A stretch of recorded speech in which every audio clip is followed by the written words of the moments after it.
If you are searching for Eric Steves, chances are you'll find him also searching for driftwood. But not just any piece of driftwood. It has to be like found art.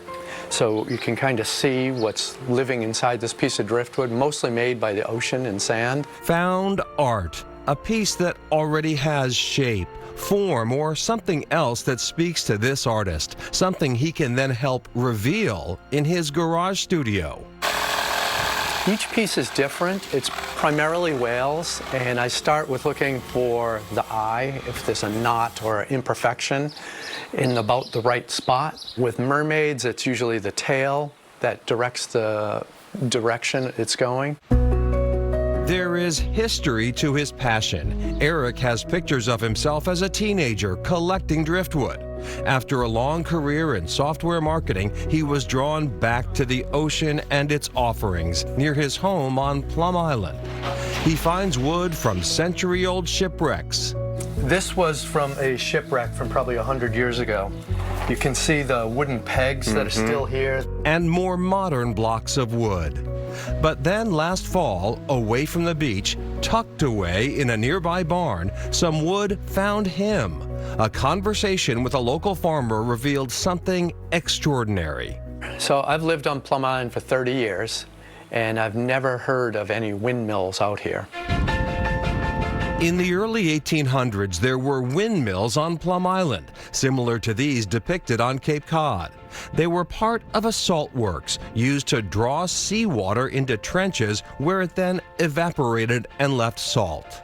Ultimately, those were destroyed by a storm, and a local farmer at that time went out and salvaged boards and timbers and brought them back to the farm and put them in a barn, and they sat there for 200 years. Passed down from owner to owner, along with the story of the storm-ravaged windmills. And then Eric had a chance encounter with the current owner, who didn't want the wood to simply rot away and asked him to salvage it. Just the idea of resurrecting this story was really exciting for me. And it was a little scary at first because now that I knew the history of these boards, I wanted something that would do justice to this story. And so he created a brand new pot of whales, all from the same family of 2-century-old wood. The response has been tremendous. The pieces on display at the Blockhouse Gallery in Newburyport are nearly sold out. The wood itself given new life, the story of its provenance resurrected. As for the way in which this wood drifted into Eric's life, one fan of his work may have put it best.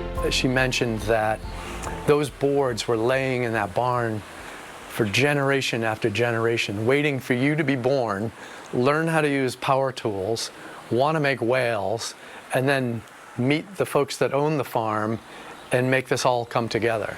And it was all the universe waiting for those pieces to fall into place.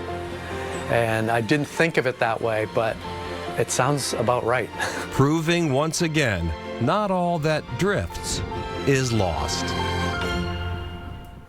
And Eric Steves recently had another exhibit of his work, but the whales were not carved from driftwood. No, he actually is using some wood that he got from the exterior siding of a home in Newburyport's historic Federal Street area. And a lot of that wood is blue, a deep blue, so it goes really well with the whale theme, of course.